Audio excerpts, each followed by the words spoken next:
शर्त ला करके 10 किलो गोबर भी पी गए थे। भाई एक काम करे, तू पाइया पीजे, चकार पीजे। जब गोबर और जलेबी पर चर्चा हो रही थी, उस समय जनता अपने हक के लिए भटक रही थी। सदन में शोर था, ठहाके थे और हंसी ठिठोली थी, लेकिन बाहर सड़कें टूटी थी, सरकारी अस्पताल जर्जर हालात में थे, स्कूल बंद हो रहे थे। वहीं नौजवान रोजगार के लिए भटक रहे थे, किसान लड़ रहे थे, मजदूर रो रहे थे। सदन के अंदर सत्ता के नशे में चूर चेहरे थे, तो सड़कों पर बाहर जनता की सुनी आंखें थी। जनमंच पर आपका एक बार फिर से स्वागत है। मैं उदय और आप देखना शुरू कर चुके हो जनमंच। हरियाणा विधानसभा का सत्र चला हुआ था। जनता सोच रही थी कि शायद इस बार जनता के मुद्दों पर चर्चा होगी। नौजवान सोच रहे थे कि बेरोजगारी पर चर्चा होगी। सरकार बताएगी कि कितनी नई नौकरियां दी जाएगी। किसानों की हालात पर कोई ठोस योजना बनेगी। मजदूरों की मजदूरी बढ़ाने पर चर्चा होगी, लेकिन ऐसा कुछ नहीं हुआ। मगर जो हुआ वो शर्मनाक हुआ। विधानसभा के इतिहास में शायद पहली बार ऐसी शर्मनाक घटना हुई है। सदन चल रहा था, आसन पर स्पीकर श्री हरविंदर कल्याण बैठे थे। भाजपा के मंत्री डॉक्टर अरविंद शर्मा अपनी बात रख रहे थे। सदन में बोलते हुए डॉक्टर अरविंद शर्मा ने दावा किया कि भाजपा के ही विधायक रामकुमार गौतम, जिसे दादा गौतम भी कहते हैं, ने शर्त लगाकर 10 किलो गोबर पी लिया। रामकुमार गौतम ने पलटवार किया और कहा कि मंत्री साहब ने पेट्रोल पंप दिलाने के नाम पर लाखों रुपए अनेकों लोगों से ठग लिए। मेरे रिश्तेदार से भी 10 लाख रुपए ठग लिए। इसने सैकड़ों लोगों के साथ फ्रॉड किया हुआ है। कितने लोगों के पंप दिवाऊंगा, 20-20 लोगों के पैसे ले लिए। ऐसी बेहुदी और शर्मनाक भाषा पर होना तो ये चाहिए था कि सदन सन रह जाता, लेकिन सन रहने की बजाय सदन में हाके गूंजने लगे। आसन पर बैठे स्पीकर महोदय भी कार्रवाई करने की बजाय ठाके लगाने लगे। सभापति भी हंस रहे थे, सत्ता पक्ष भी हंस रहा था। विपक्ष ने जरूर इस पर आपत्ति उठाई। आपत्ति के साथ विधानसभा में निंदा प्रस्ताव भी लेकर आए, जिसको स्पीकर महोदय ने स्वीकार नहीं किया। यह कारनामा अगर विपक्ष ने किया होता तो अब तक उस पर कार्रवाई हो चुकी होती। वह प्राइम टाइम में इस बेहुदगी पर गोदी मीडिया के एंकर दहाड़े मार रहे होते। लेकिन मामला सत्ता पक्ष से जुड़े विधायकों का था, तो सब तरफ चुप्पी छाई हुई है। अब ये विधानसभा थी या कोई चाय की दुकान थी, इस पर जरूर बात करनी चाहिए। वैसे भाजपा के नेताओं ने चाय पर चर्चा करते करते विधानसभा में भी चाय वाली चर्चा करने लग गई है। लेकिन मजाक यहीं खत्म नहीं हुआ। जब बात गोबर से आगे बढ़ी तो गोहाना की जलेबी पर आ गई। भाजपा के अरविंद शर्मा कह रहे थे, गोहाना की जलेबी बहुत स्वादिष्ट होती है, गोहाना को जिला बनाओ, जलेबी पार्टी करेंगे। रामकुमार गौतम ने जवाब दिया, गोहाना की जलेबी में मिलावट होती है, उसकी जलेबी खाने मत जाना, दादा गौतम कह रही है। तो क्या सदन जलेबी पार्टी के लिए बना है?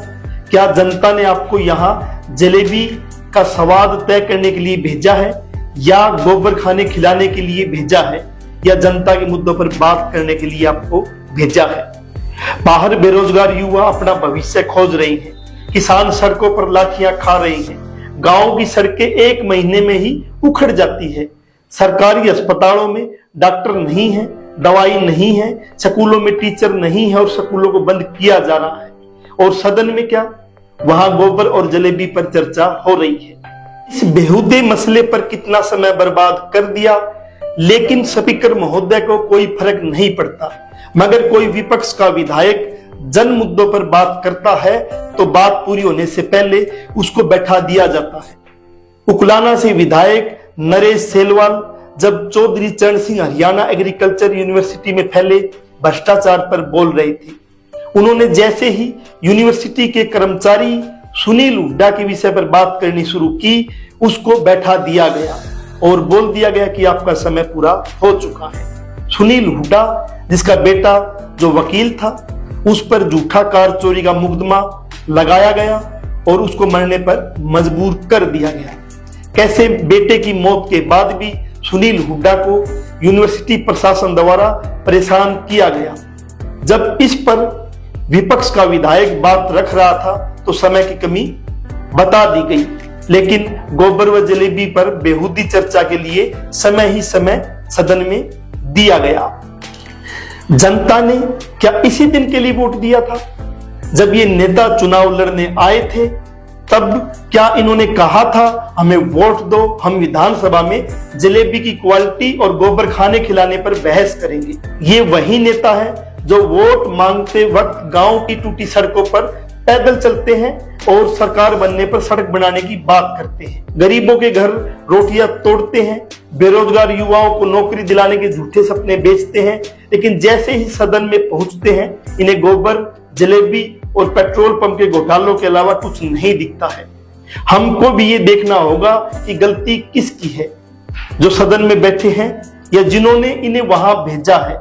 अगर जनता अब भी चुप रही तो अगली बार विधानसभा में बहस होगी गोहाना की जलेबी मीठी ज्यादा है या कम है, डालडा में बनी है या देसी में बनी है। शायद मीठा व घी जांचने के लिए कोई कमेटी बनाने की भी मांग कर दे, लेकिन सड़क टूट गई उसकी जांच उसके लिए कोई मांग नहीं करेगा।